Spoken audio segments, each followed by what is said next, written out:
सरांनी मला थोडा चान्स दिला गाणं म्हणण्यासाठी, म्हणून तुमच्या एक शिक्षणावर मी गीत म्हणते, आपण सगळ्यांनी ऐकून घ्यावं ही माझी विनंती आहे। या गलीला शिल छाया जमा झाल्या या बाया, या गलीला शिल छाया जमा झाल्या या बाया, तुमच्या हिताची सांगते गोष्ट। या ग शिक्षणाने मिळालं सुख लई मोठं, या ग शिक्षणाने मिळालं सुख लई मोठं। होती माझी ग गरिबी मोठी, होती चिल्या पिल्याची पाटी, कधी खाऊन चटणी रोटी, कधी राहून उपाशी पोटी।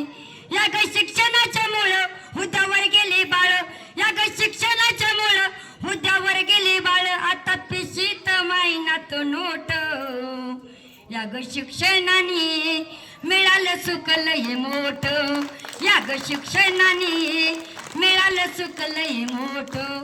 काळ होता तो पहिला भोळा, नव्हत्या शिक्षणासाठी शाळा, फुले सावित्री आंबेडकराने त्याला समाज सगळा गोळा। पूर्वीचा काळ होता त्यावेळेस शिक्षणाची सोय नव्हती, त्यावेळेस शिक्षणाची सोय नव्हती, म्हणून सावित्रीबाई फुले यांनी स्वतः पुण्याला शाळा उभा केली। त्यावेळेस त्यांना लोकांनी कोणी शेण मारलं, कोणी दगड मारले, तेवढा त्रास त्यांनी सहन केला आणि शिक्षणाची सोय केली सावित्रीबाई फुलेंनी। आंबेडकर, बाबासाहेब आंबेडकर त्यांनी देशाची घटना लिहिली, म्हणून ह्या देशात कुणीही मागं नाही, जो वाघणीचं दूध पेईन तो गुरगुराला राहणार नाही, असा त्यांचा शब्द आहे। तेव्हा शाळेचं महत्त्व कळलं पाहिजे, मुलींनी शिकलं पाहिजे, पुढे आलं पाहिजे। आता मुलापेक्षा मुलगी बरी आणि प्रकाश देते दोन्ही घरी। मुलींना कमी समजू नका, मुलीला कुणी कमी समजायचं नाही, मुली ही देशाचा आधारस्तंभ आहे। त्यामुळं मुलगा झाला तर आपला आनंद होतो आणि मुलगी झाली तर आपलं दुःख वाटतं, पण मुलापेक्षा मुलगी हुशार आहे आणि मुलगी दोन्ही कुळाचा उद्धार करते, आहे का नाही।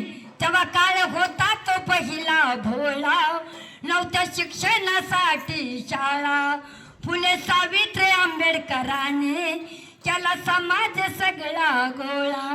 शिक्षणाची बीज पुढे शिक्षणाची बीज जाऊ चढून प्रगतीचा घाट, या ग शिक्षणाने मिळालं सुख लई मोठं। आता मनात एकच धास, शिक्षणाची धरावे कास, मन लावून करा अभ्यास, अज्ञानाचा तुटल मग फास।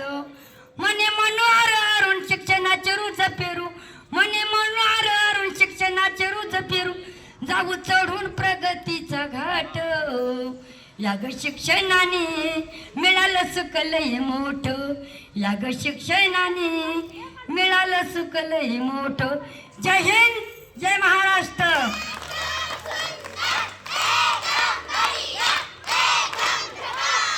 तुमच्या